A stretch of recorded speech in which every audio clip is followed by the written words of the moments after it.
मेरा बेटा 2004 में 12th पास हुआ सर। महाराष्ट्र की एग्ज़ाम दी, 2-3 प्राइवेट कॉलेज की भी एग्ज़ाम दी उन्होंने,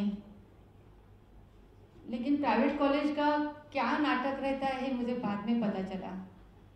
बच्चों को काम मार्क्स मिला, फिर एक प्राइवेट कॉलेज में गई तो बोले नहीं मैडम आपको एडमिशन नहीं मिल सकती। दूसरी बात आपको 50-30 लाख है कि आपके पास। दूसरी बात और है कि हमारे कॉलेज के आपको एग्ज़ाम भी देनी पड़ेगी। मेरे दोनों मेरे पास नहीं है, ना एग्ज़ाम दी है आपकी, ना मैंने पैसा मैं तैयारी नहीं कर सकती सर। इतना आए घर में बच्चा आए बोलते मम्मा जाने दो, अपने पास भी इतना पैसा नहीं है, लेकिन 2-2.5-3 लाख खर्चा करने की ताकत होगी तो मैं रशिया जाऊँगा ना पढ़ने को। बेटा इतना लंबा कैसे जाएगा? नहीं बेटा मम्मी मुझे मेरे भारत देश बहुत गरीब है, मेरे भारत देश की सेवा करने की मेरी बहुत इच्छा है। इतना तो अपन नहीं पढ़ सकते, मैं उधर पढ़ के आऊँगा, अच्छी तरह से पढ़ के आऊँगा। मेरा बेटा अच्छी तरह से पढ़ के गया। एक तुम याद रखो, अगर मैं महाराष्ट्र में आई, बम्बई में एक बार भी लड़का अगर बीटी स्टेशन तक भी गएगा और वो 1 घंटा भी लेट आ जाएगा तो माँ का दिल क्या होता है। हम जितने 5-6 हज़ार बच्चे लोग गए हैं उनका माँ का दिल क्या होगा। कितनी 7 समुद्र पार हमारा बेटा स्टडी करने के लिए गया था। बहुत अच्छी तरह से हर एक साल अच्छे मार्क्स मिले उसके। मैं बार बार उसको बोलती बेटा कैसा स्टडी चल रहा है। मम्मी 10 स्टूडेंट की हमारी बैच रहती है, 10-10 स्टूडेंट को हमको पढ़ाते हैं, पर्सनल पढ़ाते हैं। सेकंड ईयर से हमको सलाइन लगाना सीखा। हम वार्ड में जाते हैं तो हमारे सिस्टर बोलते हैं डॉक्टर साहब आए, डॉक्टर साहब है। मम्मी कितना अच्छा लगता है। आप यकीन करो हमारे इंडिया में इंटर्नशिप के बच्चों को भी अभी तक सलाइन लगाने को नहीं आता है, जो रशिया के बच्चे सेकंड ईयर से सलाइन लगाते पेशेंट को। सलाइन आईवी लाइन जो कनेक्शन रहता है हमारे एमबीबीएस पास वाले बच्चों को भी जल्दी लगाने को आता है। जो हमारे रशिया में जो पढ़े हुए बच्चे सेकंड ईयर से काम कर रहे हैं, उनका प्रैक्टिकल नॉलेज तभी से कितना अच्छा है। सब तरह से पास होने के बाद जैसे एयरपोर्ट से बाहर आता तो बोलता मम्मा तेरा चेहरा मेरे को पहले दिखना चाहिए, बाद में मेरे भारत माता का सौंदर्य देखना चाहता हूँ। 6 साल के बाद अच्छी तरह से पढ़ाई करने के बाद मैडम एक मैं रिक्वेस्ट करती हूँ, जब ये बच्चों को 1 वीक में एक चैप्टर का जब सिखाते हैं, हर एक वीक के बाद उनको वो चैप्टर के बाद में एक एग्जाम दी जाती है।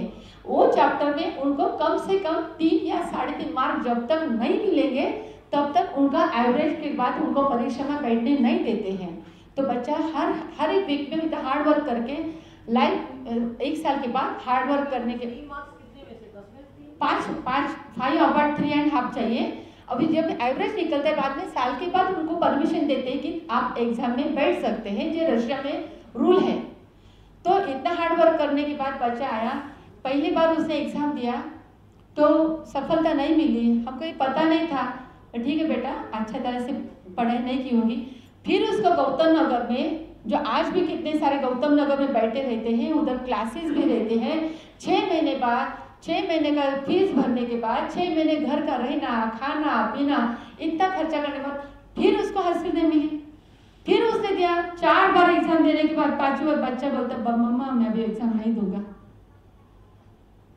आज मेरा बेटा एक सिंपल कंपनी में काम करने के लिए जा रहा है। मेरे बेटे के लिए आई नहीं है। मैं 6,000-10,000 बेटे जो मेरे ऐसे 8-8 साल से पढ़े, उनके लिए कौन ध्यान देने वाला है? कौन उनके लिए करने वाला है? क्या बच्चे का लाइफ यही है? और 30-30 साल 35-35 साल बच्चा होके घर में पड़ा है, ना उसकी शादी होती है, ना उसको समाज में किधर जाने का होगा। बेटा चल मेरे साथ। नहीं पापा मैं जाऊंगा। घर में आता है, रूम बंद करके बैठता है। अगर मेरे बच्चे सुसाइड कर डालेंगे तो मैं भी जिंदगी काटने को लायक नहीं रहूंगी। किसको पैसे खाने का है तो मेरी खेती बेच के मैं उसको पैसा देने को तैयार है, लेकिन हमारा बच्चा दे तो हमारे को इंसाफ चाहिए।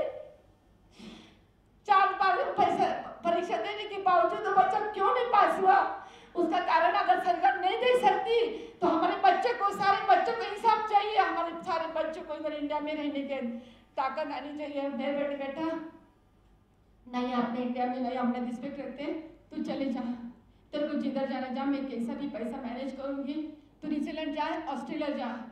तो बेटा मम्मा मेरा भारत देश छोड़ के नहीं जाने का मेरे को।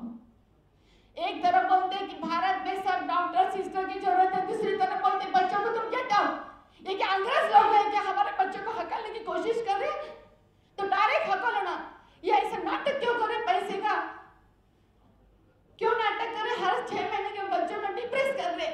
मेरा बेटा डिप्रेस में जा रहा है, उसकी जिम्मेदारी कौन लेने वाला है? बस मेरे को इंसाफ चाहिए। मैं मेरे बेटे का नहीं, मेरे 10,000 मेरे बेटे का इंसाफ चाहिए। 10,000 की माँ हूँ, not only one student. I want Insaf, I want justice. आपकी तरफ हमें बहुत उम्मीद है, आप आवाज उठाओ और हम हमारे बच्चों को इंसाफ देते हो। उनका लाइफ स्पॉइल करने का किसी को अधिकार नहीं है। घर बेर बेच के बाद भी मेरे बच्चे का ऐसा नहीं होना, तो मेरे बच्चे का मैं क्या करूं? आप मुझे जवाब दे दो, आप मुझे इंसाफ दे दो। अभी आपने मन की बात सुन ली। अभी ये तो ऑलरेडी आप, ये माँ कितना तकलीफ में है, दिल टूट चुके हैं और किस रास्ता का पकड़ने वाली है, इसके देख के हम भी अभी चुप रहेंगे। इंसाफ नहीं दे देंगे तो मुझे नहीं पता है कैसे कैसे सुसाइड होता रह रहा है।